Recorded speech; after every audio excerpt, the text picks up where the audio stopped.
En los últimos años hemos sido testigos de numerosos avances en el contexto de la biología de la conservación. Uno de sus mayores exponentes ha sido la recuperación de algunas poblaciones de grandes carnívoros a escala europea y también a nivel peninsular, como ocurre en el caso del lince ibérico. Sin embargo, fragmentaciones en los hábitats derivadas de la actividad humana han provocado un incremento en la interacción entre grandes carnívoros y humanos. La conservación es esencial para proteger la biodiversidad y mantener el equilibrio de los ecosistemas.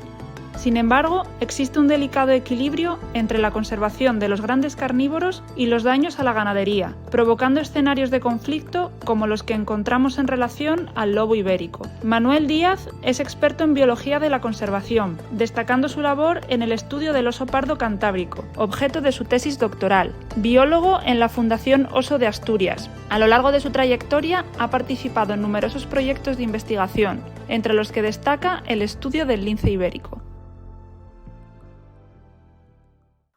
Hola amigos de La Hipótesis y bienvenidos un día más a vuestro podcast favorito. Antes de desvelaros la identidad del invitado que nos acompaña hoy, como siempre, presentar a mi compañero, amigo y socio fundador de este podcast, Agustín Santiago. ¿Qué tal? Y yo, un servidor, Isaac Tamargo.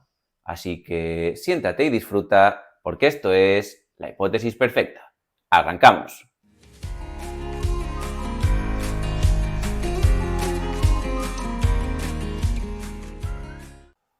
Bueno, y sin más dilación pasamos a presentar a nuestro invitado de honor de hoy, Manuel Díaz, biólogo especialista en biodiversidad y conservación del oso.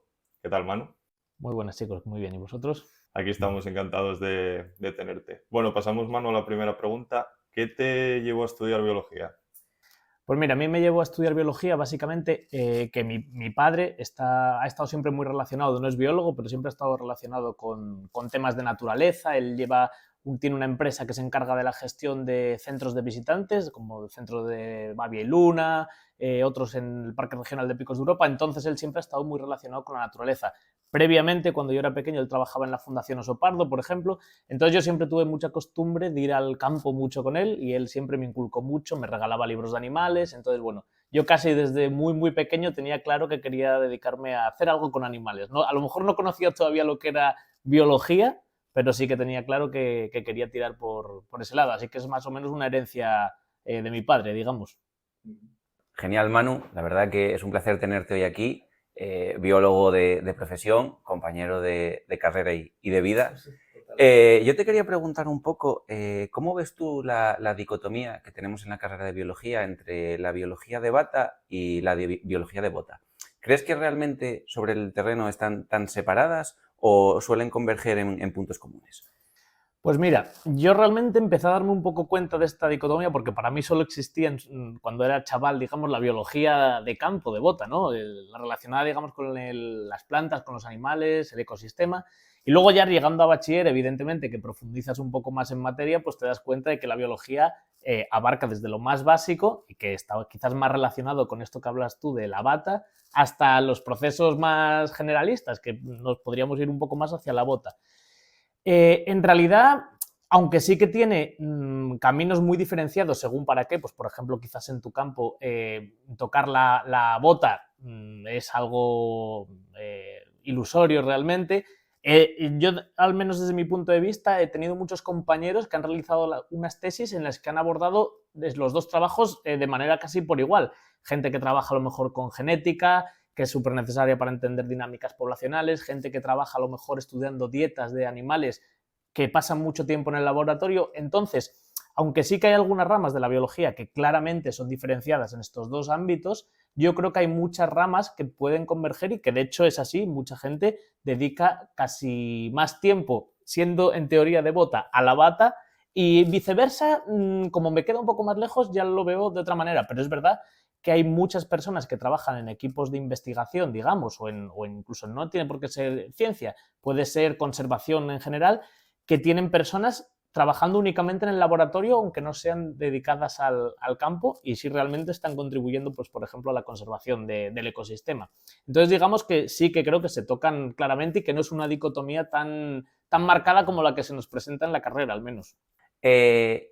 ¿Qué salidas profesionales, por ejemplo, tiene un biólogo de bata? Cuéntanos de bota en este caso. De bota. Sí, y cuéntanos un poco también tu percepción de cómo está, pues eso, la biología más centrada en la bota a nivel nacional, a nivel regional en Asturias y también un poco a nivel internacional.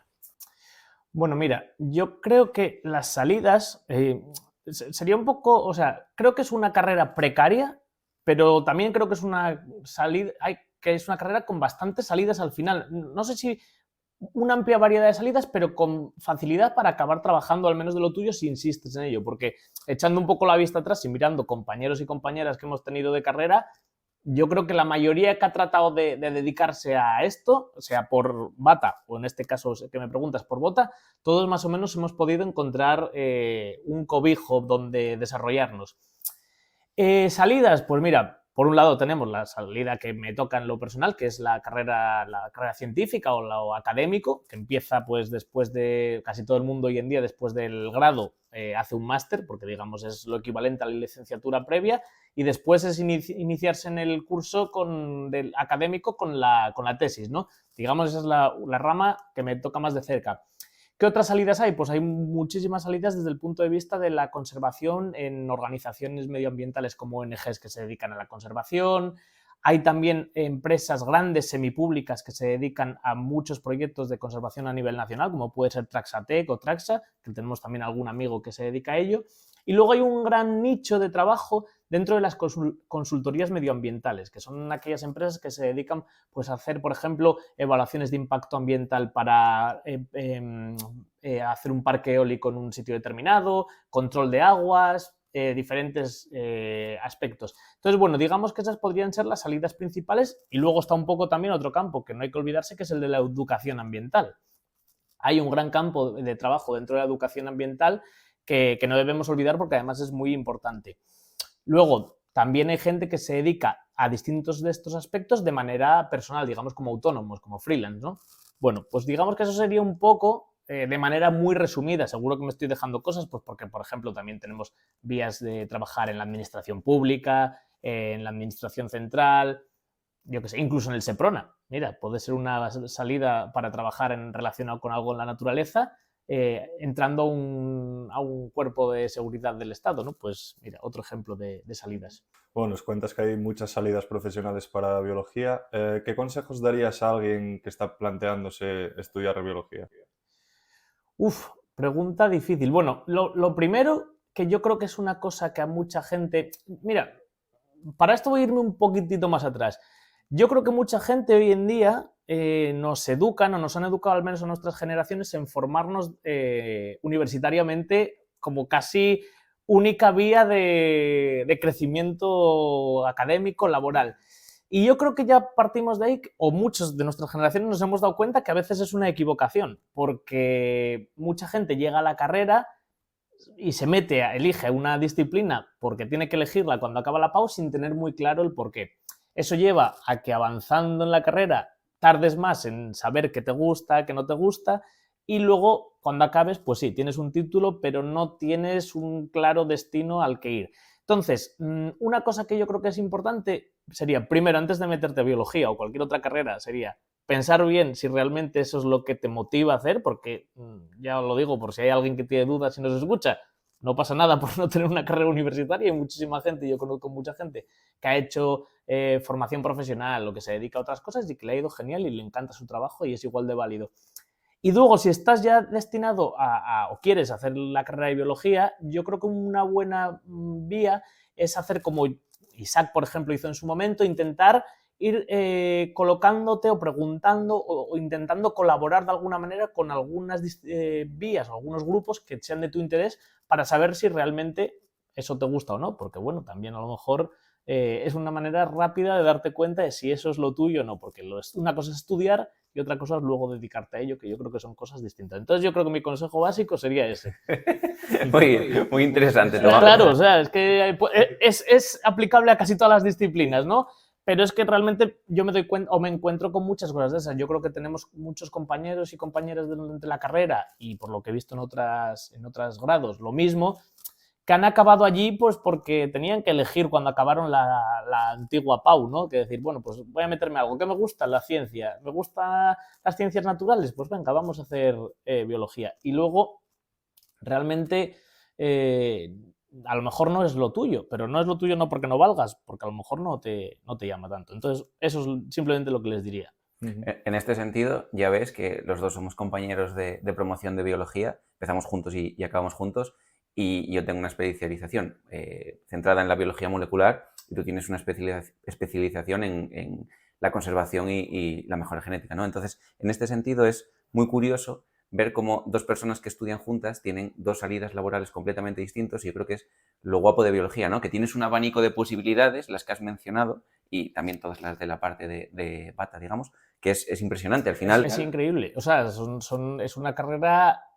Es que es tan grande la biología como concepto que, claro, a lo mejor me llega otra persona de otra disciplina y me dice lo mismo, ¿no? Del derecho. O sea, a lo mejor digo, nada, ni mu, me estás dando... O sea, tienes toda la razón. Pero es verdad que la biología es lo que hablábamos al principio, abarca todo, desde lo más elemental hasta lo macroscópico, hasta los procesos ecosistémicos más grandes que te imagines. Entonces, claro, dos personas que a lo mejor 3/4 de la carrera hicimos lo mismo, realmente, al final, en un año y poco, más luego toda la formación posterior, estamos haciendo cosas que, digamos, no tienen nada que ver, ¿no? O sea, están unidas por un muy, muy pequeño hilo, pero eso es muy... La verdad que es una cosa súper chula de la biología, desde luego. En este sentido también, desde este podcast defendemos mucho el uso de la tecnología, ¿no? Y estamos muy a favor de las nuevas tecnologías. Y nos gustaría preguntarte cuáles han sido los avances tecnológicos más significativos en tu campo en los últimos años. Pues mira, la verdad que es una pregunta, nunca lo había pensado, pero así reflexionándolo un poco y las cosas que creo que me tocan a mí de cerca, mira, te voy a poner un ejemplo. Creo que hay un gran avance en el campo de la ecología y es todos los sistemas de programación estadística que se han ido desarrollando hoy en día. Nosotros, por ejemplo, utilizamos uno que no sé si sois familiares a él, que se llama el R o RStudio, que es, digamos, es con lo que se hace, o es el programa más estandarizado que hay para analizar distintos procesos ecológicos. Y yo precisamente lo hablaba con uno de mis directores de tesis hace poco y claro, él me contaba que cuando él empezó a hacer cosas con osos precisamente, los modelos de este tipo se podían hacer en muy pocos sitios porque tenían algunos ordenadores y algunos programas destinados para ello, pero previamente se hacían a mano, en pizarra. Y hoy en día, pues por ejemplo, creo que ha dado un gran avance a lo que se puede llegar a analizar en el campo de la ecología, de la biología y de la conservación, gracias a estos sistemas, a estos programas estadísticos que te permiten analizar muchísima más cantidad de datos y procesos mucho más complejos, pudiendo incluir de esa manera muchos más factores en la ecuación de las cosas a analizar. Que no significa que estés haciendo mejor ciencia, porque bueno, esto es lo de siempre. Los que pusieron las primeras piedras eran menos voluminosas quizás, pero fueron las bases y lo más importante probablemente. Pero yo creo, sin haberlo pensado nunca y dándote así una respuesta, por ejemplo, de lo que me toca de cerca, yo creo que eso es un gran avance. Luego, por ejemplo, perdonad que me estoy aquí liando a hablar, pero se me ocurren otras cosas. Hoy en día tenemos también grandes avances, que ahí tocamos la parte de la bata, grandes avances pues, para estudiar las dinámicas poblacionales, pues por ejemplo, las estimas de abundancia de una población o de una especie gracias a la genética. Hoy en día en el laboratorio se pueden analizar y después de manera computacional los tamaños de población muy precisos que antes eran mucho más difíciles teniéndolos que hacer a base de conteos, de otro tipo de estimas, ¿no? No sé, creo que son cosas que ha dado un gran salto y que, como decís, la tecnología en muchos aspectos evidentemente mejora los estudios, la ciencia en general. ¿Hay algún avance significativo de inteligencia artificial en el uso de la tecnología? Mira, últimamente se están utilizando mucho, perdonad que siempre me lo llevo un poco a lo que tengo más cerca, ¿no? Pero últimamente yo ahora estoy trabajando con la Fundación Oso de Asturias mientras termino la tesis y estoy con un proyecto en el que estamos evaluando por dónde qué pasos está utilizando el oso pardo para cruzar la autopista de peaje A66, que es la que une Asturias y León, básicamente. Porque digamos que es una de las grandes barreras que ha tenido siempre la población. La población está dividida como entre Occidente y Oriente, digamos, y esa es una de las grandes barreras porque, claro, es una barrera física muy difícil de pasar. Bueno, pues estamos utilizando el fototrampeo y hoy en día ya se está utilizando la inteligencia artificial para la identificación de especies por medio del fototrampeo. Claro, esto está en proceso de desarrollo, hay distintos programas, distintas plataformas online. Yo estoy utilizando una que, mira, ya la voy a decir por si alguien nos escuche y le sirve, que se llama Wildlife Insights, ¿vale? Y tienen bastante precisión identificando especies. Claro, al ser una inteligencia artificial, precisamente lo que se va es entrenando con las imágenes que va volcando todo el mundo. Pero yo creo que incluso ya hay algunos proyectos, a nivel europeo incluso, hay un proyecto muy grande que se llama el Biodiversa, que está tratando de implementar también esta inteligencia artificial directamente en las cámaras. O sea que sí, es algo que se está utilizando ya. Cuéntanos un poco acerca de tu experiencia, digamos, en el campo, en el terreno. Has mencionado ahora que estás especializado en osos. ¿Qué más grandes carnívoros has tocado a lo largo de tu trayectoria profesional? Pues mira, principalmente he trabajado con oso, pero también he hecho alguna cosa con el lince. Con el lince yo hice precisamente mi trabajo de fin de carrera, que de paso también toqué un poco a otro gran carnívoro, que es el lobo, que digamos que son los tres grandes carnívoros que hay en la península ibérica, el oso, el lobo y el lince, aunque el lince gran carnívoro es para nosotros. Si nos fuésemos a otro sitio sería un carnívoro chiquitito, pero bueno, dentro de la península es lo que tenemos, ¿no? Y pues trabajé con el lobo y el lince tratando de, a partir de datos históricos, evaluar si pudo haber una posible competencia espacial en los municipios o en las zonas en las que convivían. Después también estuve estuve de voluntario en el centro de cría del lince, en el Acebuche, en el Parque Nacional de Doñana, que digamos que los centros de cría es uno de los programas, junto con el programa que hay en el campo, de más éxito que ha habido de conservación, no diría solo en España, sino en Europa, porque gracias a estos proyectos el lince ha pasado de ser una especie en prácticamente la extinción a tener ahora mismo un estado de conservación mucho mejor. Entonces, bueno, pues realmente con lo que más me he dedicado ha sido con el oso, que he hecho mi TFM, estoy terminando la tesis con él y ahora trabajo en la Fundación Oso de Asturias, pero también he trabajado con el lince y un poco de refilón con el lobo. Hablando un poco del oso, ¿qué tipo de territorios coloniza el oso? ¿Coloniza territorios abandonados por el hombre? ¿Qué tipo de territorios? Mira, eso depende mucho. Depende mucho del momento en el que se encuentre la población, ¿no? Digamos que en los momentos más críticos de una población de oso, en este caso, o al menos de la Cantábrica, porque esto puede variar un poco entre poblaciones, tanto a nivel europeo como a nivel continental, los osos, especialmente las osas con crías, que son las que ocupan, digamos, los núcleos de población, suelen intentar utilizar los territorios que tienen mejor calidad de hábitat natural, es decir, lo que le ofrece refugio, porque tienen grandes coberturas forestales, zonas rocosas que les ofrecen refugio y protección frente al acceso humano, porque allí no se puede construir, es mucho más difícil que lleguen las personas, etc. Y también, bueno, se me fue la pinza, estaba diciendo que refugio y alimento, claro, evidentemente esto va muchas veces relacionado, una gran cobertura forestal ofrece de manera general más alimento. Entonces, las osas con crías que están en los núcleos suelen preferir estas zonas. Los machos, y especialmente los machos subadultos, que son los individuos que suelen dispersar, que son los que hacen que la población vaya creciendo sobre todo en territorio, no son tan dependientes de la calidad de hábitat natural, que sí lo son, o sea, necesitan comer igual que las osas, pero no son tan dependientes. Estos suelen tener más limitación del impacto humano. Por tanto, suelen intentar colonizar zonas con menor impacto humano.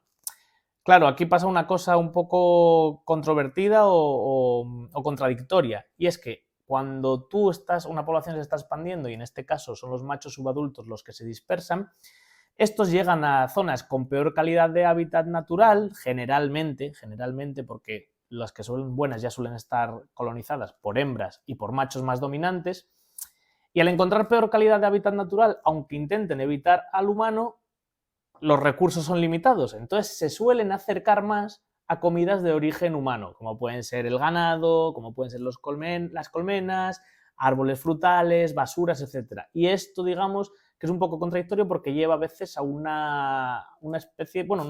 a interacciones con al menos actividades humanas. Entonces, bueno, depende mucho del tipo de oso que hablemos, del momento en el que se encuentra la población, entonces, bueno, es variable, pero sí, es un resumen lo que te decía.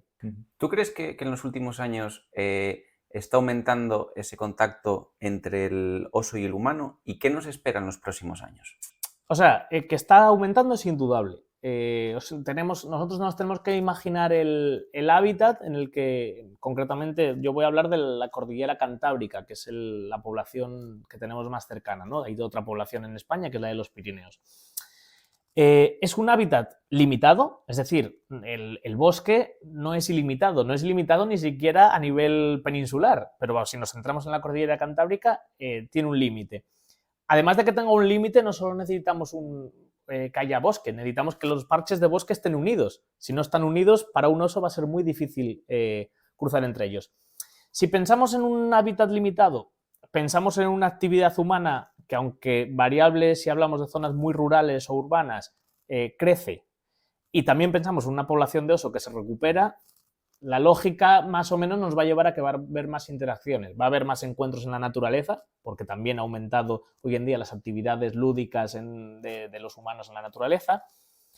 Van a aumentar muy probablemente, y eso parece que ha estado ocurriendo, los daños que causa el oso, es decir, lo que os comentaba antes, hay más osos, hay más densidad, hay hábitat limitado, va a haber algunos osos que se atrevan a acercarse a recursos humanos. Y también esto puede llevar al siguiente paso, que es que haya osos que incluso se atrevan, por decirlo de alguna manera, a acercarse a ambientes habitados, a pueblos, básicamente. Esto está ocurriendo. En los últimos años hemos visto que hay un incremento de este tipo de casos y aquí el gran paradigma es ver cómo lo solucionamos, ¿no? Decir, vale, si esto está ocurriendo, tenemos que intentar ponerle una solución que sea lo más respetuosa posible, tanto con el medio ambiente como con las personas que están preocupadas, al menos. No voy a decir que sufren, porque el porcentaje de gente que sufre encuentros o interacciones con osos es muy pequeños, pero sí que pueden estar preocupadas en general. Entonces, bueno, sí, indudablemente esto está aumentando. Y si nos encontramos con un oso, ¿qué hacemos?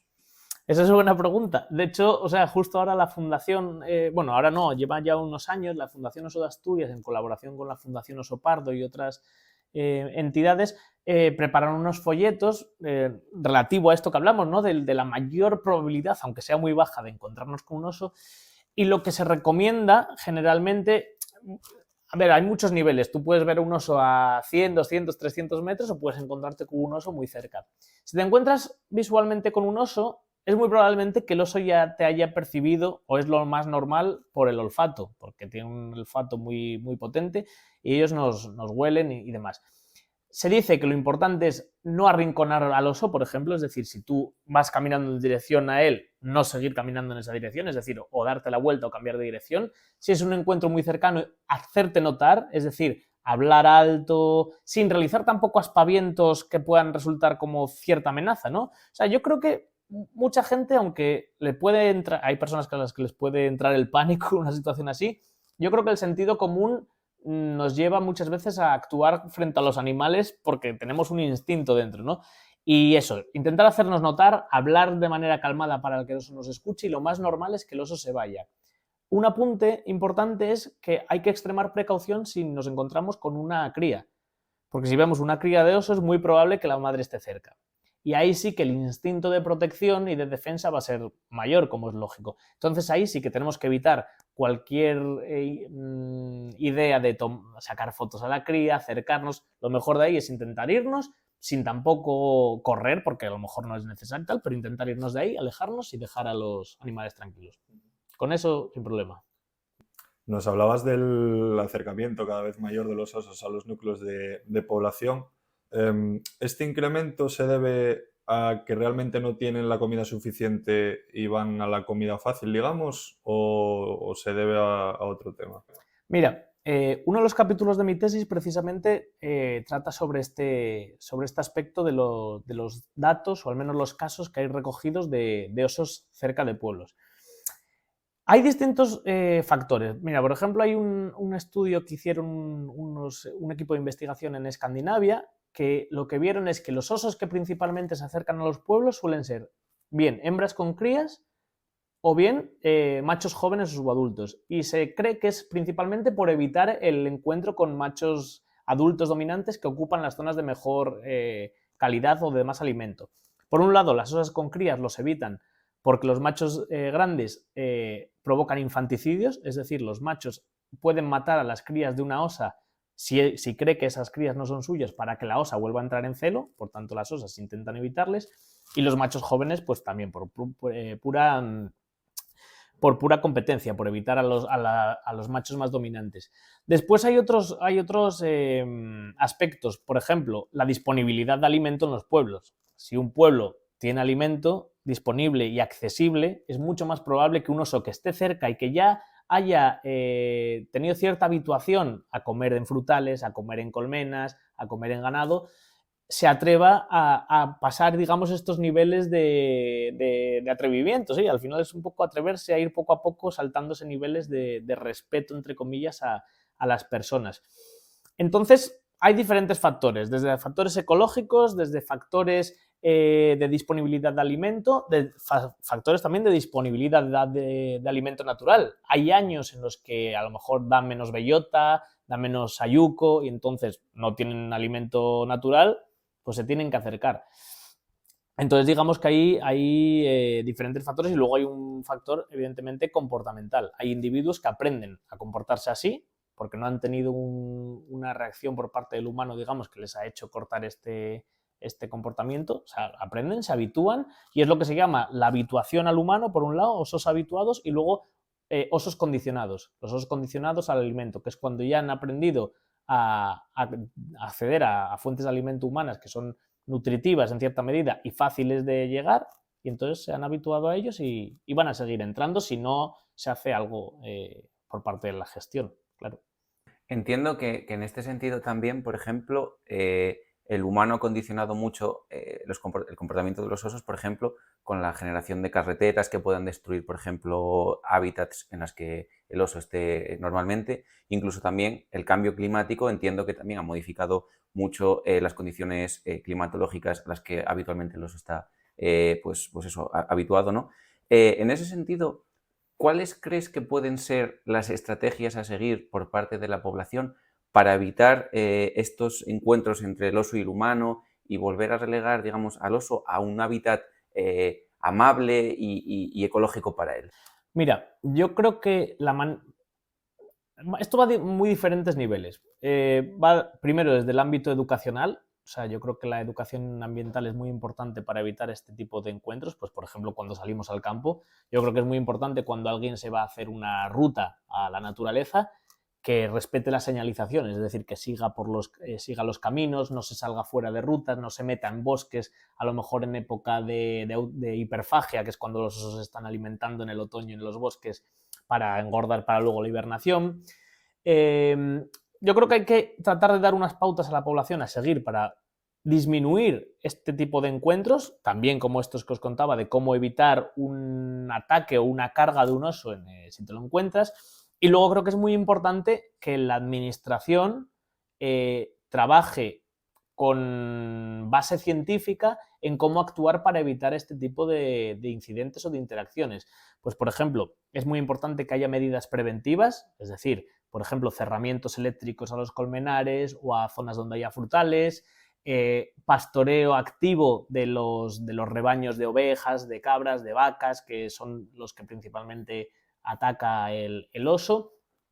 Yo creo que estas cosas son muy importantes. Y luego también creo que no solo la prevención, sino el sistema de compensación que existe. Hay un sistema de prevención de daños que la administración propone algunas cabañas ganaderas o apícolas para protegerlas y luego ser eficaces y rápidos en la compensación de los daños, por ejemplo, porque claro, de nada sirve que tratemos de prevenir los daños, pero luego cuando se producen, si se verifican que es de un oso en este caso, o de un lobo, de lo que sea, tardemos mucho en compensar a la persona que los ha sufrido.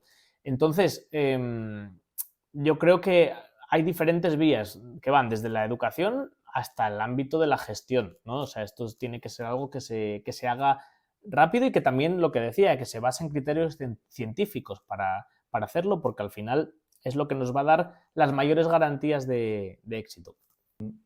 En este sentido, ¿os habéis planteado en algún momento hacer algún tipo de explotaciones disuasorias para los osos? Por ejemplo, que pueda haber algún tipo de explotación que tenga frutales, animales incluso, que se pueda el oso alimentar de ellos. Me refiero a propósito. Mira, sé que la Fundación Oso Pardo, concretamente, y yo creo que la Fundación Oso de Asturias, para la que yo ahora trabajo, lo han hecho en distintos proyectos. Sí que se han hecho proyectos, pues, por ejemplo, de plantar frutales, hacer como un cordón de seguridad alrededor de algunos pueblos o en zonas cercanas, con plantaciones de frutales o de árboles autóctonos que den alimento para que el oso no tenga necesidad de acercarse tanto a los humanos, ¿vale? Otro, mira, hace poco tiempo, esto que os contaba de los osos en los pueblos es algo bastante reciente, entre comillas. Yo de los datos que he recopilado, el primer caso es de 2009, pero entre 2009, 11, 12, 13, 14, 15 ha habido muy pocos casos. Es sobre todo a partir del 2016 cuando parece que hay una explosión, por llamarlo de alguna manera, una explosión de estos casos. Un caso muy famoso fue de una osa en la zona del noroeste de León, en un pueblo, me parece que era Villarino de Sil, bueno, esto ya tal, bueno, en la zona de la Ciana, el Alto Sil. Era una osa que estaba entrando constantemente al pueblo y comía las lechugas, se acercaba, bueno, estaba ahí en el pueblo. Y de los frutales. ¿Y qué se hizo? Pues se hizo quitar todos los frutales que había en el pueblo, toda la comida, porque era comida que en realidad casi nadie aprovechaba, porque, claro, una cosa que ha pasado con el despoblamiento rural es que se ha ido la gente, pero los árboles, los ciruelos, los cerezos, los manzanos y tal, ahí se han quedado, claro, y no se han marchado con la gente y siguen produciendo. Se quitó la fruta y la osa dejó de estar. Es una muestra de uno. O sea, no hay que sacar conclusiones de que vamos a hacer esto y va a solucionarse el problema. Pero, hombre, parece que es bastante evidente que una osa sin un incentivo de alimento o un oso no va a estar mucho tiempo en un pueblo. O sea que sí que hay planteamientos de distintas medidas de prevención y sí que se hacen actuaciones para paliar esto de alguna manera. En este contexto del oso que estamos tratando, ¿qué iniciativa sigue la Fundación Oso? Cuéntanos un poco los proyectos que soléis llevar a cabo, un poco las vías de investigación que tenéis, también estas aproximaciones, por ejemplo, como lo que comentabais, ¿no? De pues retirar árboles frutales para que osos no estén en contacto con el humano. Cuéntanos un poco. Pues mira, la Fundación Oso de Asturias principalmente tiene, digamos, habitualmente tiene dos líneas simplemente de trabajo que son las básicas de esta fundación. Una es, se encargan del cuidado y mantenimiento de los cercados oseros que hay en Proaza, que me imagino que los conocéis o la mayoría de gente de Asturias conocerá a Paca y Tola, que son dos animales, digamos, emblemáticos de Asturias, ¿no? Porque, bueno, fueron dos osas que por tema de furtivos perdieron a la madre, entonces se estaban acercando a los pueblos y en el año 96, me parece que fue, las rescataron y las metieron en unos cercados, se habilitaron unos cercados para poder mantenerlas. Entonces la fundación mantiene esos cercados, ahora hay otra osa, murió Tola hace unos años, y entró otra osa que se estaba acercando a pueblos y se retiró de la naturaleza, pues porque no hubo posibilidades de rehabilitación, digamos, para volver a soltarla. Entonces tienen los cercados oseros que además, cabe decir que se han utilizado recientemente, hace un par de años, se utilizaron para un oso que encontraron en la naturaleza también, que se estaba acercando, debía estar huérfano, lo rehabilitaron y lo volvieron a soltar. O sea que es un caso de éxito de rehabilitación de un osedno. Y por otro lado lleva una línea de educación ambiental muy importante que la verdad que no sé deciros cifras de escolares que tienen, pero bueno, durante la primavera especialmente tienen muchísimos grupos de escolares. Estas digamos que son las líneas principales y luego están las líneas que son más puntuales o temporales, digamos que por ejemplo en este caso ahora estoy contratado yo estoy llevando a cabo un proyecto, como os contaba, del control del paso de la autovía. Pero se han hecho también seminarios para trayendo a científicos y a distintas personas que trabajan en rehabilitación de osednos de toda Europa para hacer un seminario y conjugar estrategias para la rehabilitación de osednos a nivel europeo. Pues es decir, vamos a coger las experiencias que han tenido en Grecia, en Rumanía, en distintos lugares, en distintas otras poblaciones de Europa y hacerlo. Entonces, bueno, digamos que la fundación tiene una parte constante de educación ambiental y de mantenimiento de los cercados y luego temporalmente con personas que vamos pasando por ahí trabaja más, digamos, aspectos más de científicos. ¿Cómo se realiza esta monitorización de los osos? Tengo entendido que se hace con collares, ¿no? Hay distintas maneras de monitorearlos. Por ejemplo, una de las principales herramientas que se estuvo utilizando durante la evaluación del incremento de la población para ver si se recuperaba era el censo directo de número de grupos familiares, que eran osas con crías.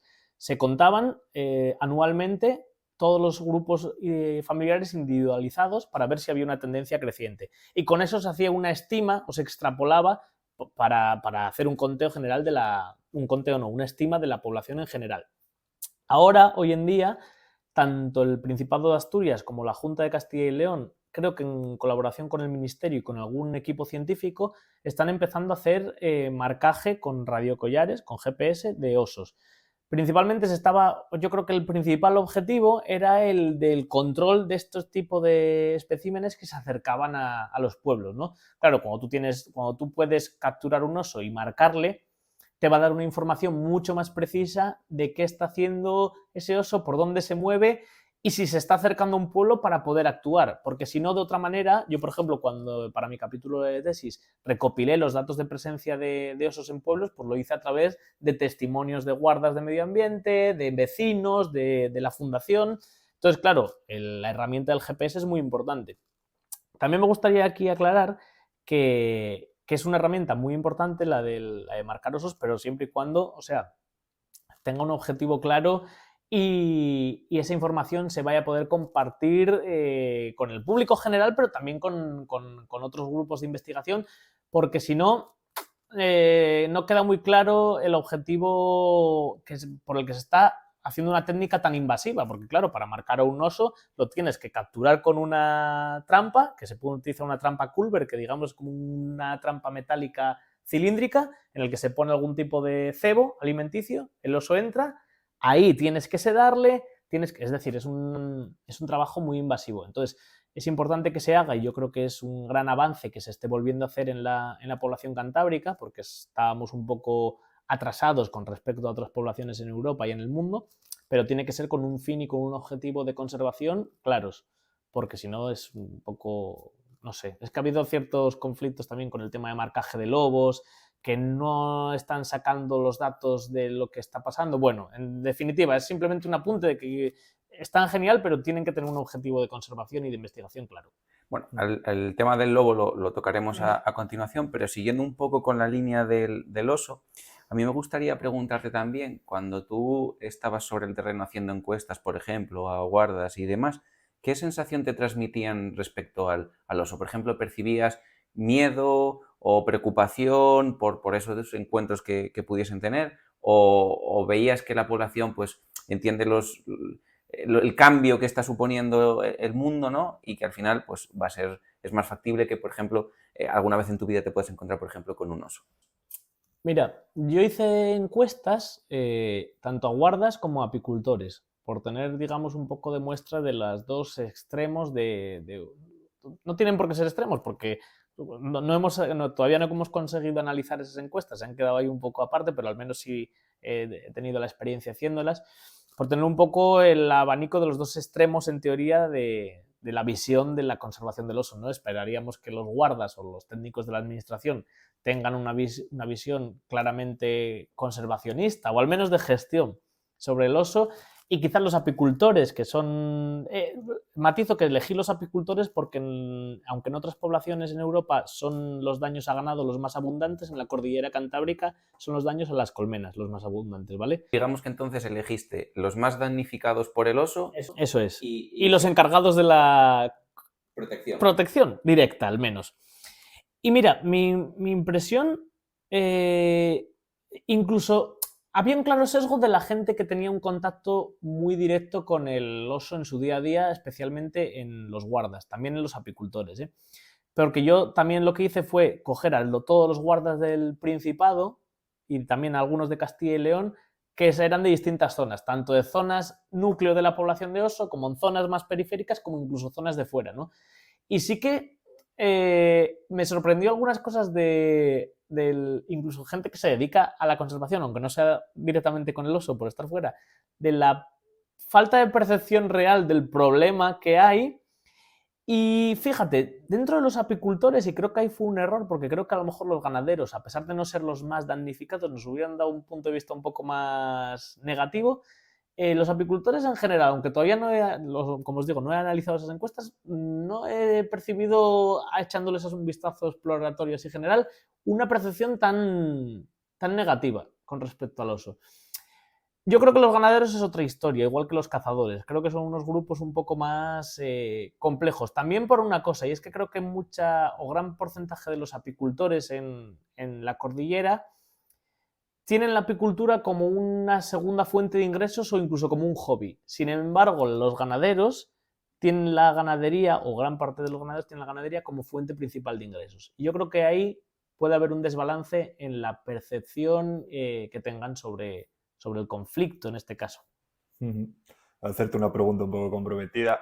¿Crees que hay algún tipo de solución equilibrada para garantizar los intereses de todas estas partes? Mira, sí, desde luego que la creo, porque si no, o sea, también incluso dedicándome a temas de investigación y de conservación y orientadas un poco a este aspecto de las interacciones, si no lo creyese, joder, me iría pronto de este juego, ¿no? Sí, sí lo creo. El problema es que o sea, la solución tiene que ser holística, tiene que ser una solución general y hacerlo muy bien a todos los aspectos. Yo soy claramente conservacionista y por tanto creo que la opción de control letal de una especie de un carnívoro que es además estrictamente protegido como el oso o como luego el lobo hablaremos, tiene que ser la última de las últimas soluciones. O sea, es la misma postura que tengo como, por ejemplo, aunque sea mezclar temas, con el tema de la pena capital para un delincuente, ¿no? O sea, creo que eso tiene que ser, si no es ni valorable, tiene que ser que no haya otra solución. Porque por el medio, nosotros como sociedad y como humanos tenemos que tratar de buscar todas las soluciones posibles que no incluyan ese final fatal, digamos, ¿no? Entonces, claro, creo que una inversión importante por parte de la administración en control de los daños, verificación de los daños, inversión en prevención, inversión en el pago de los daños, inversión en investigación, porque es muy importante no solo prevenir y damnificar a las personas dañadas, sino saber dónde, o sea, las tendencias que siguen estos daños, por qué se producen, dónde es más probable que se produzcan, qué factores están implicados. Entonces, sí que creo que hay una solución, pero pasa por un esfuerzo muy grande entre las partes implicadas. Y las partes implicadas somos humanas, porque hay veces que se tiende a hablar del conflicto lobo humano, o oso humano, o carnívoro en general humano, o jabalí, que también hay a veces conflictos con el jabalí, ¿no? Por ejemplo. Nunca es parte del conflicto una especie animal. Un conflicto siempre es entre humanos, ¿no? Y en este caso podemos hablar de conflicto ecologismo, ganadería. Entonces creo que entre todos esos, con la administración mediante, que es la que legisla al final, tenemos que poner una solución que sea favorable para todos, que se mantengan la conservación el estatus de conservación de las especies y que el daño a las personas que realizan una actividad como la ganadería o la apicultura sea el menor posible. ¿Qué ocurriría si, por ejemplo, una población de osos presiona un núcleo poblacional de humanos antes de que lleguen a ese punto de alivio de la especie? Bueno, lo principal que creo es que es muy difícil que eso ocurra. O sea, tenemos que pensar que los osos que tienen cierta presión sobre núcleos, es que no son casi ni urbanos. Bueno, sí hay núcleos urbanos, porque por ejemplo hay algún caso de osos dentro de Villablino, que es un núcleo ya considerable. Pero es que son casos tan puntuales, aunque sean cada vez más comunes, que nunca van a llegar a tener ese efecto.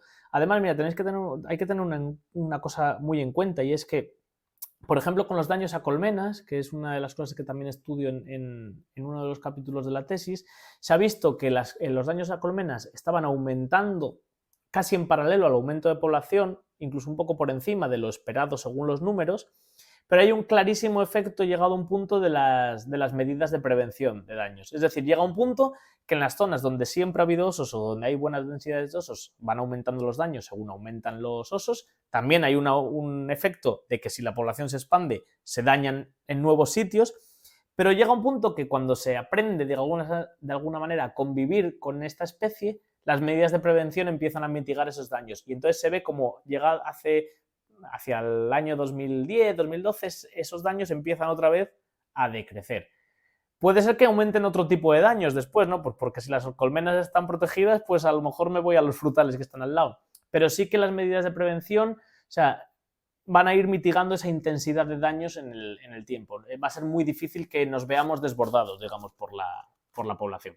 Y ahora un poco trasladando todas las cuestiones que fuimos abordando en el oso y ya pasando un poco al lobo, ¿el lobo se enfrenta a los mismos peligros que el oso o debido a su tamaño, a sus presas, a su distribución territorial, se enfrenta a otros peligros distintos? No, mira, el lobo se enfrenta a otros peligros distintos que el oso. Bueno, se enfrenta el oso y el lobo han compartido una cosa general y es que han sido considerados como alimañas para el humano en el siglo pasado principalmente. Bueno, siglos atrás evidentemente, pero sobre todo en el siglo XX hubo una gran reducción de sus poblaciones por la caza. Primero legal y una vez que se estableció la protección legal de estas dos especies, también ha continuado por el medio del furtivismo. El furtivismo, yo creo, sin tener datos en mano, que sigue siendo más intenso en el lobo, porque el lobo es una fuente de conflictos mucho mayor que lo que es el oso.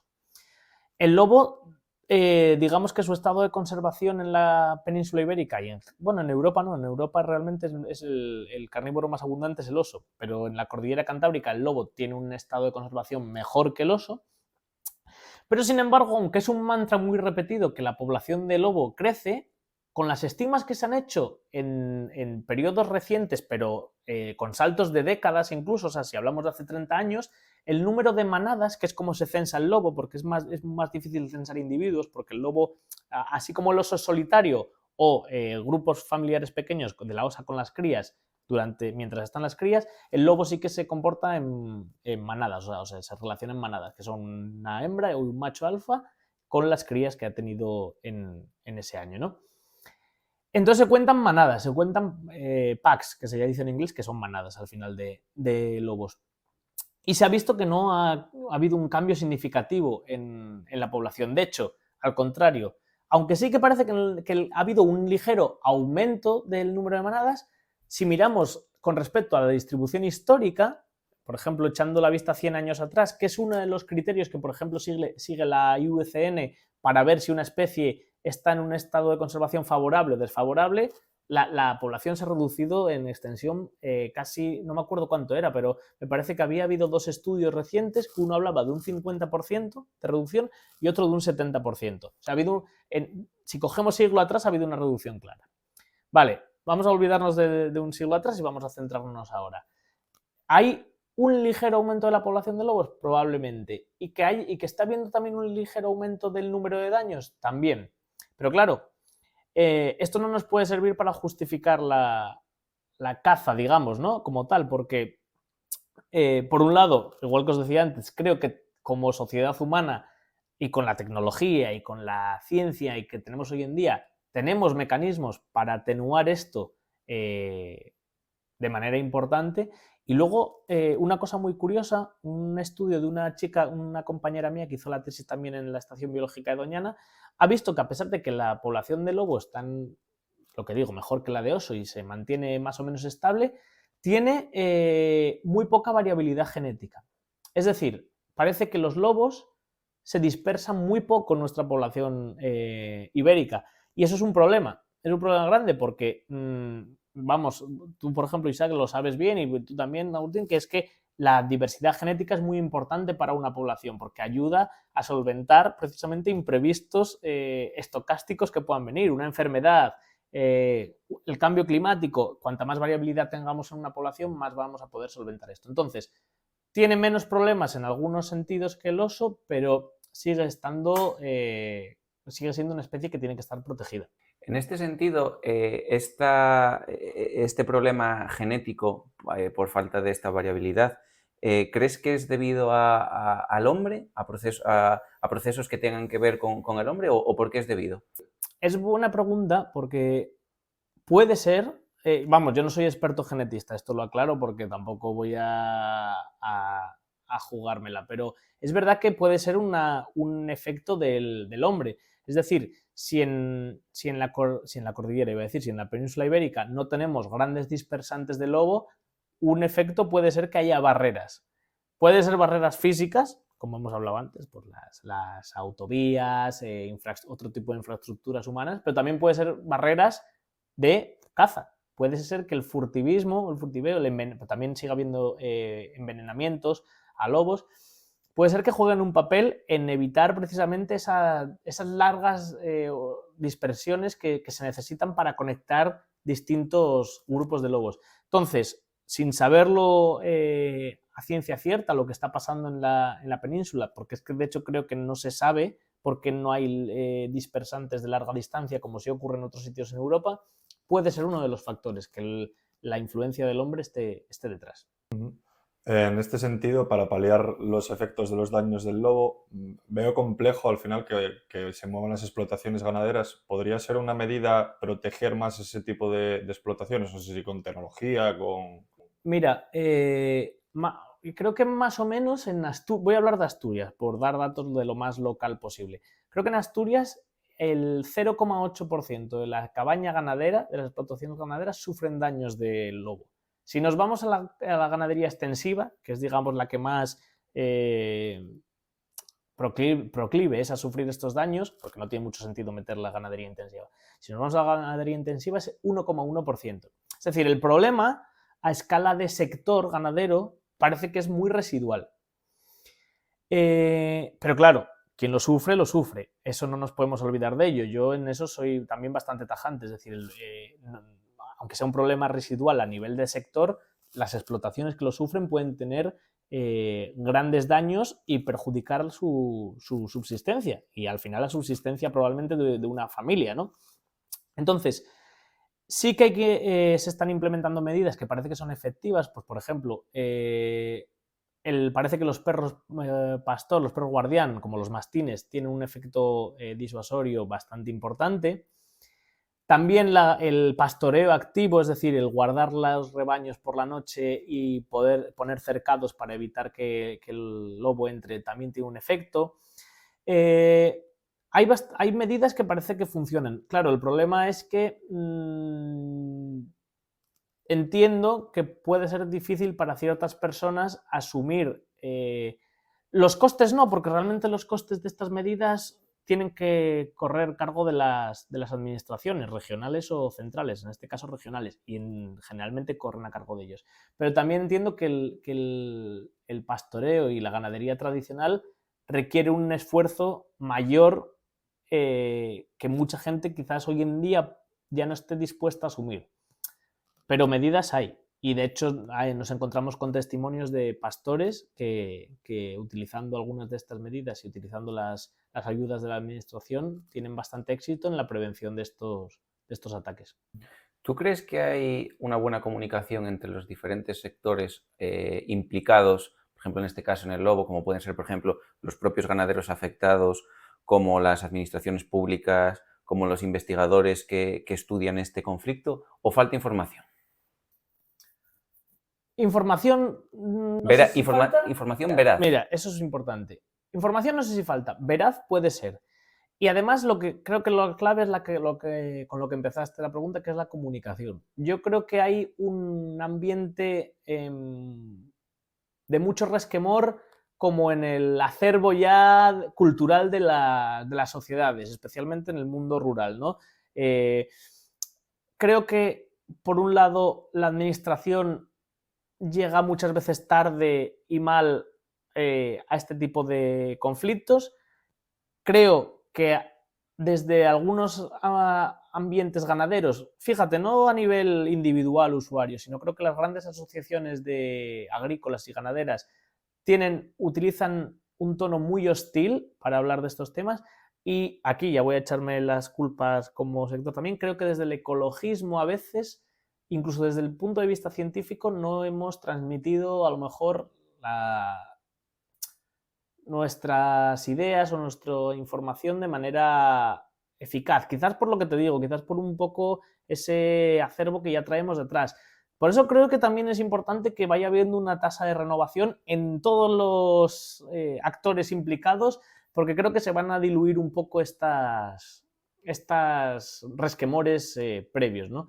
Pero bueno, ya siendo consecuentes, creo que la ciencia ahí detrás y los datos verídicos y analizados tienen que jugar un papel importante para poder describir lo que pasa y cómo actuar, porque si no nos vamos a basar más en política y en lo que las corrientes un poco sociales que haya en el momento para tratar de abordar un tema que no se puede abordar así, porque estaríamos haciendo las cosas mal. O sea, así. Sé que es un poco difícil y más en un contexto que no es solo ecológico, es también social, ¿no? Y ahí la política juega un papel clave, pero claro, ¿qué queremos? ¿Hacer las cosas bien o queremos hacerlas para que la gente esté contenta? Yo creo que si las hacemos bien va a estar más gente contenta que si las hacemos para que un grupo esté contento. Esa es mi percepción. Sé que es un tema muy complicado, ¿eh? El tema del lobo en Asturias, en el norte en general de España, ha sido un tema muy controvertido y lo es.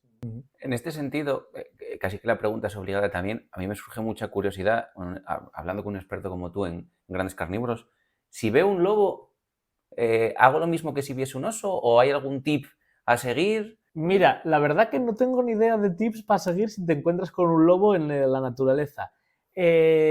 Fíjate que creo que debe ser, a pesar de que haya más lobos... Debe ser más difícil, ¿no? Mi percepción de haber echado horas por ahí por el campo y tal, o trabajar con gente que las echa, debe ser bastante más difícil encontrártelo. Y además, mira, por quitarnos un poco la idea tal, hay un estudio, me parece hace 3 o 4 años, que ha analizado ha hecho una revisión de los ataques de carnívoros en el mundo. Y en los últimos 70 años, entre Norteamérica y Europa, que debe haber, pues, no voy a decir cientos de miles, pero decenas de miles de lobos, ha habido, si no me equivoco, 75 ataques. En total. Es poquísimo, ¿no? Es una estadística... O sea, muere muchísima gente al año por ataques de perros asilvestrados, por poner un ejemplo, en países... No aquí, a lo mejor, que también, también hay algún caso de mastines y de perros asilvestrados, pero por ejemplo, en países como la India hay problemas enormes con jaurías de perros asilvestrados y sin embargo, es que esa es que te ataque y que te mate un lobo, vamos, que te mate es imposible, literal, o sea, no pasa. Y si ha pasado alguna vez ha sido por contagio de rabia, no por el ataque en sí. Pero que te ataque un lobo es, vamos, es ridículo, es imposible. O sea que en realidad podemos estar tranquilos que no nos vamos a convertir en hombres lobos, ¿no? Podéis estar muy tranquilos.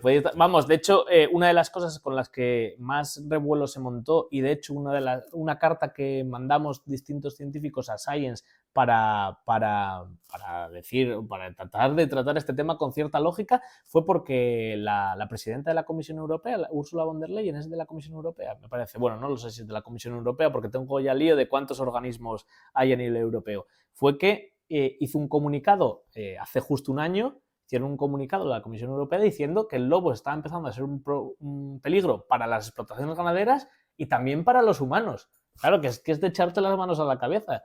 No tiene ningún sentido. Es como decir que los meteoritos son un peligro para los humanos. Sí, hombre, si cae uno va a ser un problema, pero es que no ocurre, ¿sabes? O sea, es que no tiene ningún sentido. Es que te hacía esta pregunta un poco en plan, en broma, lo de los hombres lobo y demás, porque a mí me resulta muy curioso, por ejemplo, ver cómo muchas tribus en la antigüedad utilizaron el lobo como un símbolo.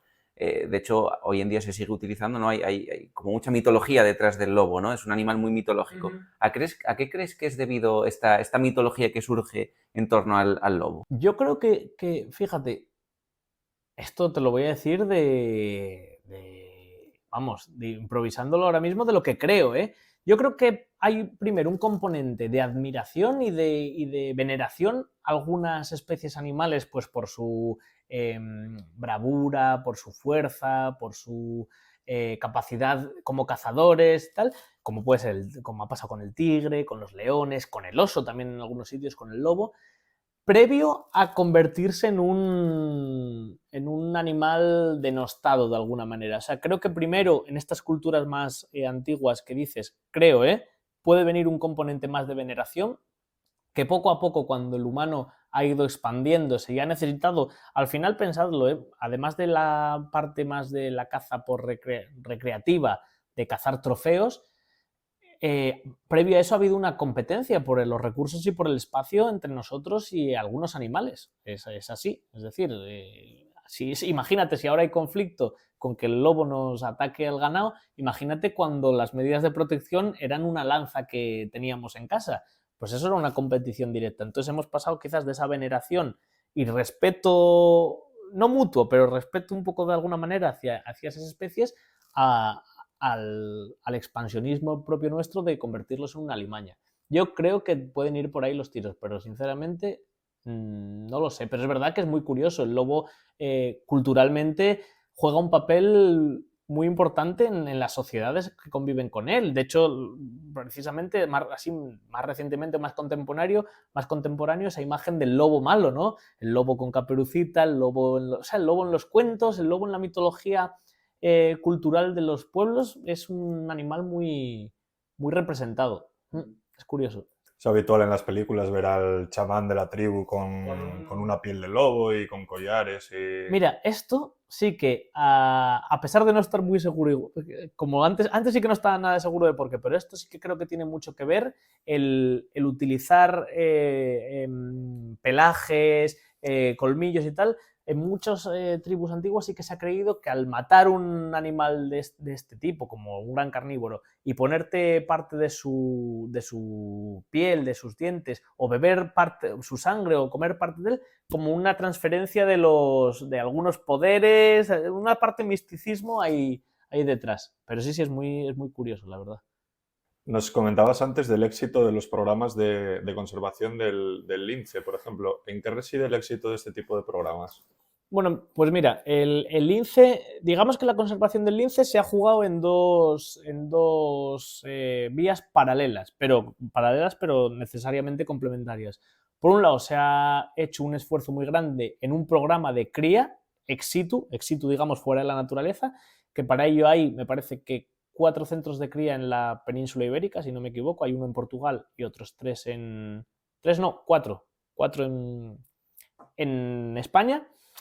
Es decir, a eso ha sido una parte importantísima porque se ha conseguido sacar muchísimos cachorros a la naturaleza criados en cautividad, lo que ha sido un programa de éxito tremendo. No sé si en España seguro que no, en Europa estaría por asegurar que tampoco, y en el mundo no sé cuántos programas de cría ex situ ha habido tan exitosos como el lince, porque ya, como os decía antes, estuvo en una situación muy, muy crítica. Por resumir muy rápido, el lince en su momento más crítico quedó reducido a 2 subpoblaciones muy separadas totalmente genéticamente, la de Doñana y la de Sierra Morena, la de Andújar. Con las sueltas que se han ido produciendo, más la otra vía en paralelo, que digamos que es el trabajo en campo, ahora el lince, me parece que en los últimos censos estaban hablando de más de 1.000 individuos seguro, y estaría por decir que casi hay 2.000. Y en los peores momentos del lince, pues me parece que en Doñana quedaban como 60 individuos y en Sierra Morena, es que no me acuerdo números exactos, pero vamos, bastante menos de 300, por poner así. Y claro, a la vez que esta vía de conservación ex situ con el programa de cría, hubo una parte de conservación in situ en el campo. ¿Con qué? Pues por un lado, con también programas de protección de hábitat para el conejo, porque el conejo es la presa casi exclusiva del lince ibérico, es decir, me parece que constituye un 95% de la dieta más o menos. De hecho, uno de los principales problemas que tuvo el lince en el pasado fueron enfermedades que tuvo el conejo que llevó a diezmar muchísimo su población, y por tanto la del lince fue detrás, fue un poco en cascada. Y luego yo creo que el lince ha tenido una parte importantísima que ha sido la educación ambiental y la especie bandera que se ha hecho de él. La especie bandera es un término que se refiere para cuando una especie se convierte en un emblema de una zona, de una comunidad, de un país, ¿no? Y yo creo que con el lince se ha conseguido eso. Claro, el lince tiene un poco a favor de él que quizás no es tan conflictivo a nivel ataques a ganado, que sí los hay, a gallinas y algunos aspectos así, como lo es el lobo, ¿no? Entonces se ha llevado que el lince sea un emblema de la conservación y que las zonas donde hay lince, pues por ejemplo, o sea, tú vas a Doñana y Doñana, a pesar de que es probablemente de las pequeñas poblaciones que hay ahora repartidas por la península, la que no crece porque casi no hay conejo en Doñana, es curioso, hay muy poco conejo en Doñana, sobre todo en el Parque Nacional. En el cinturón un poco de alrededor, que es Parque Natural, sí que hay más conejo. Tú vas a Doñana y en todos lados está la figura del lince en la reserva biológica, hasta en bares, en señales, todo. Entonces se ha conseguido hacer del lince una especie de bandera y entonces yo creo que ha sido una combinación de todo, de la educación ambiental, del programa ex situ, del programa in situ, y eso es que ha habido una inversión de millones y millones de euros en mejorar su conservación. Que aún así todavía salen bastantes noticias de atropellos a linces, ¿no?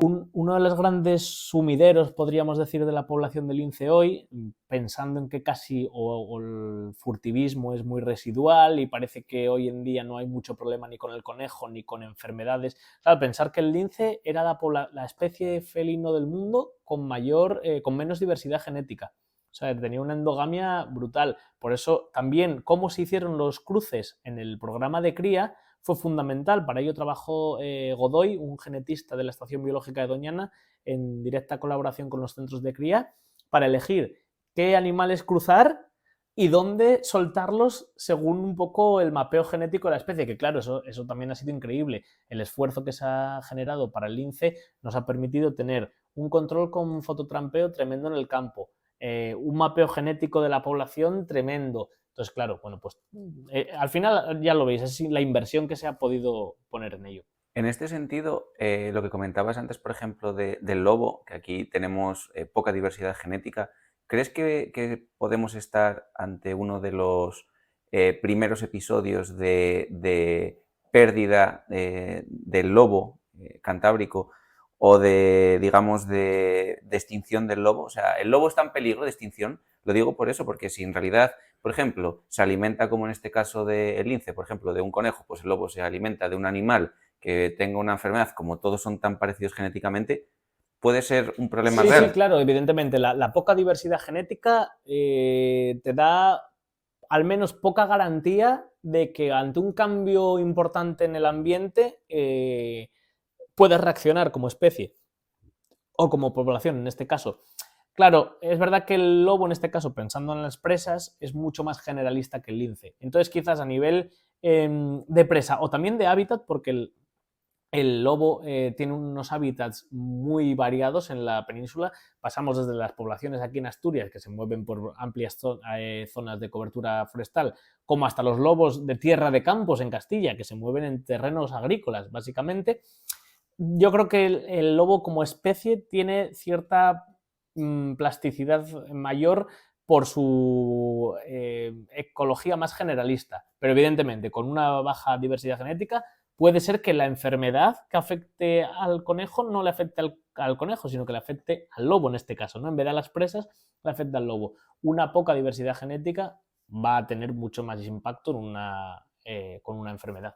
Y luego también me gustaría preguntarte un poco acerca del programa que se siguió, como acabas de comentar, con el lince. ¿Crees que es extensible a otras especies en peligro de extinción, como por ejemplo el urogallo o otros ejemplos? Mira, con el urogallo hay un programa de cría en cautividad. De hecho, hay un centro de cría en Asturias y ahora hay otro en León, en Balsemana. El de Asturias no tuvo nada de buenos resultados. Precisamente se cree que la falta de resultados que estaba teniendo el programa de cría también es por la bajísima diversidad genética que tiene el urogallo. Eso lleva a que tenga menos fertilidad los individuos, que el tamaño de puestas sea mucho más pequeño. Claro, si tú reduces la fertilidad vas a tener menos celos o menos encuentros. Si hay menos encuentros, pero además la puesta es más pequeña, menos probabilidad de que ahí salgan individuos viables. Y es que además esa falta de diversidad genética parece que la supervivencia de los pollos también ha disminuido mucho. O sea, el urogallo se cree, no es confirmado, pero se cree que ha entrado o que puede estar entrando en lo que se llama un vórtice de extinción, que es que es tal la poca diversidad genética y tan pequeño la población de la que disponemos que problemas a los que una población un poco más sana podría solventar, no sabemos si lo va a poder solventar ellos solos o de por sí. Ahora en el centro de cría de León, de Valsemana, se están haciendo pruebas con cruces y con cría de urogallos de otras poblaciones en Europa. No me acuerdo de qué sitios, la verdad. Me parece que hay algunos, han traído algunos de Polonia, bueno, de distintos lugares. Y estos sí parece que están teniendo más éxito. Lo que concluyen... Con el urogallo también hay una disparidad en la comunidad científica muy grande. Hay gente que quiere conservar mucho la subespecie, si es que hay una subespecie cantábrica, que parece que los lineajes genéticos no indican eso, sino que venimos de la misma línea, viene de la misma línea que viene el de Pirineos y otras poblaciones en Europa. Entonces hay una tendencia a querer conservar este linaje único, esta población única, pero otras vías, otras visiones científicas están empezando a pensar que lo que hay que hacer es un rescate genético, es decir, que hay que traer urogallos de otras poblaciones y soltarlos en el campo o utilizarlos como cría en cautividad para soltar de esos para poder salvar la especie o la población cantábrica, porque si no, es verdad que parece que está en una situación muy, muy complicada. Ahora, cambiando un poco de tercio, me gustaría hacerte una pregunta un poco para conocer tu opinión personal como experto en conservación. Leí hace un tiempo que hay una empresa en la que están invirtiendo muchos millones de euros que pretende recuperar, por ejemplo, el mamut o el dodo, especies ya extintas, ¿no? ¿Qué opinión te merece estas iniciativas? ¿Tú crees, por ejemplo, que se pueden, aunque consigamos, imagínate que conseguimos rescatarlas, ¿tú crees que tal y como está hoy el mundo, las condiciones climatológicas, es viable que estas poblaciones puedan sobrevivir? No sé, fíjate, aquí a mí me preocupa más un poco el terreno, incluso un poco moral, además del climático, del científico, del ecosistema. O sea, por un lado, es una corriente muy importante en conservación hoy en día, diría que en Europa, pero también en el mundo, que es el rewilding, ¿no? Es decir, el restaurar los ecosistemas como se creía que eran antes. Pero claro, es que antes la acción del hombre es difícil poner una línea en el tiempo atrás, ¿no? Es decir, cuando el hombre o el humano empezó el humano, mejor que el humano empezó a tener una influencia muy significativa en qué poblaciones. A mí me parece complejo. Luego me parece complejo también una cosa, y luego voy al tema también climático, ¿no? Me parece complejo una cosa. Me parece que con datos de la antigüedad o con datos históricos, aunque tenemos el registro fósil, me parece complicado saber dónde, con seguridad, dónde se distribuían poblaciones de antiguas especies ya extintas. Especies o poblaciones. Por ejemplo, ahora ha habido un caso de rewilding, si lo queremos llamar, con el pigargo, que es una ave rapaz, el ave rapaz más grande de Europa, que se está reintroduciendo aquí en el norte de España, concretamente en la costa oriental asturiana, es donde se están soltando. Y hay mucha controversia científica de saber si realmente aquí había o no pigargos. Entonces, es complejo, creo que se pasa un poco en algunos programas de estos, en algunas ideas, de ser humanos a jugar un poco a ser dioses, de alguna manera. Por lo tanto, desde el tema moral ya me parece complejo, o sea, creo que hay que definir unas líneas y unos criterios muy claros. Y eso va a llevar mucho trabajo definirlo porque es complejo. Y luego lo que tú dices, ¿no? También, hombre, me imagino que la gente que esté detrás de este tipo de programas y de proyectos no soltará mamuts en Málaga, pero, ¿sabes? Pero sí, evidentemente, también es que estamos hablando de especies o de poblaciones extintas de hace decenas de miles de años o incluso más. Entonces, creo que a mí se me escapa un poco dimensionarlo para lo que somos ahora. No creo que debamos tener tanta importancia en el transcurso de las cosas. Al final, ¿dónde marcamos el límite es como un parque jurásico, Claro. como en el libro y la película, que tenían unas islas y allí recreaban a partir del ADN del ámbar pues los dinosaurios. Al final, ¿dónde está el límite? Es que ¿dónde está el límite? Claro. Yo, por ejemplo, sí soy muy partidario, no sé si muy partidario, pero sí considero que es importante ser muy conscientes de la acción que ha tenido nuestra especie en el planeta. Pero esto es un poco también, mira, hace poco, voy a mezclar un tema que no tiene nada que ver, pero creo que sí que viene a colación. Hace poco fue el Día de la Hispanidad, ¿no? Y creo que es una fecha con la que se juega mucho en el juzgar hechos del pasado con la perspectiva del presente. Pues aquí podemos hacer una cosa, se puede interpretar un poco similar, ¿no? O sea, quizás humanos hace 10.000 años contribuyeron a la extinción de los mamuts. De hecho, es muy probable que haya pasado.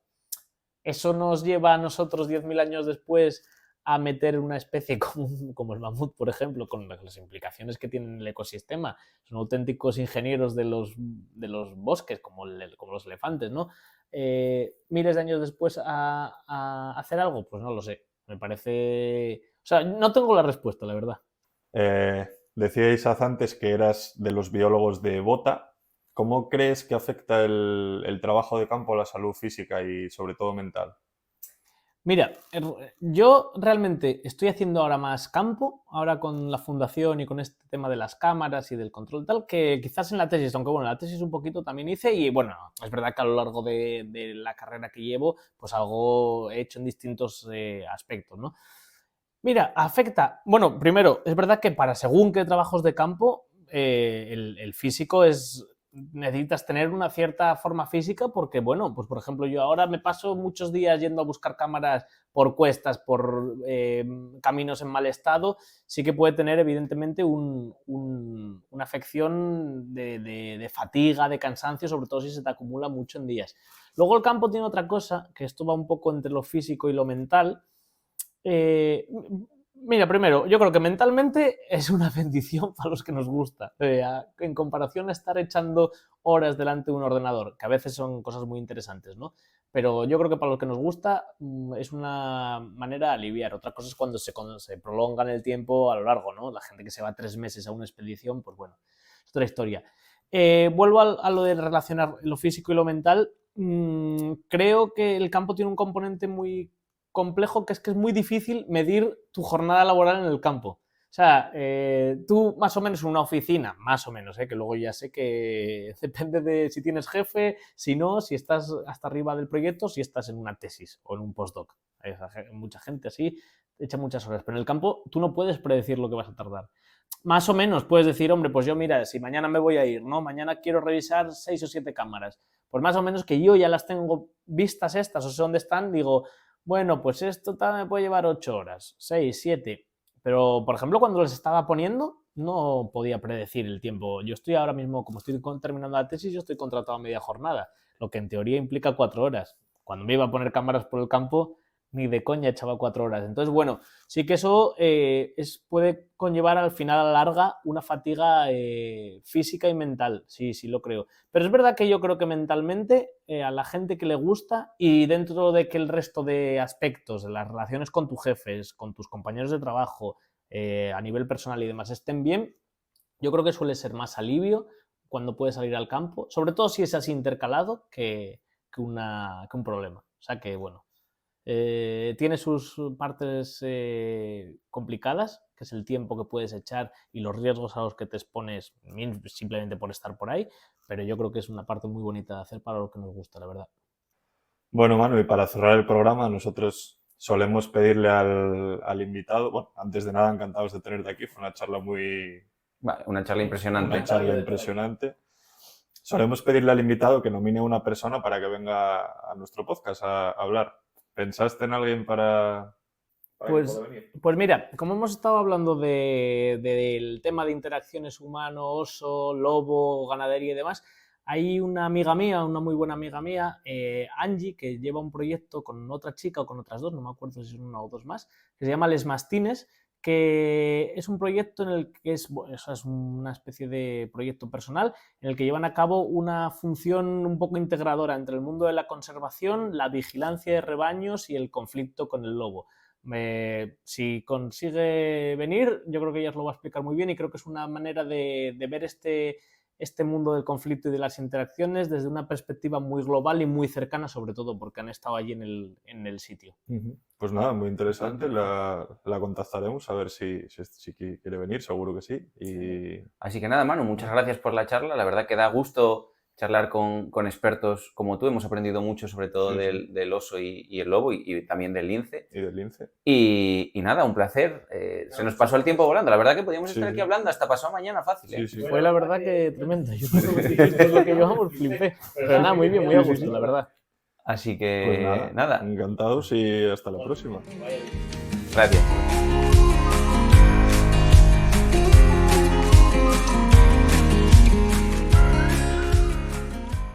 Y bueno, para terminar, como cada programa, te hacemos lo que nosotros llamamos la hipótesis perfecta, que son una serie de reflexiones sobre el programa de hoy. Yo creo que hoy podemos sacar en claro que las administraciones tienen que tener más agilidad y más inversiones en cuanto a las explotaciones ganaderas para paliar los efectos dañinos del lobo, los éxitos que ha tenido los programas de conservación del lince ibérico a diferentes niveles y a diferente escala, que tiene que haber más comunicación en las diferentes partes afectadas por el oso y por el lobo en cuanto a los cazadores, los ganaderos, los conservacionistas y las administraciones.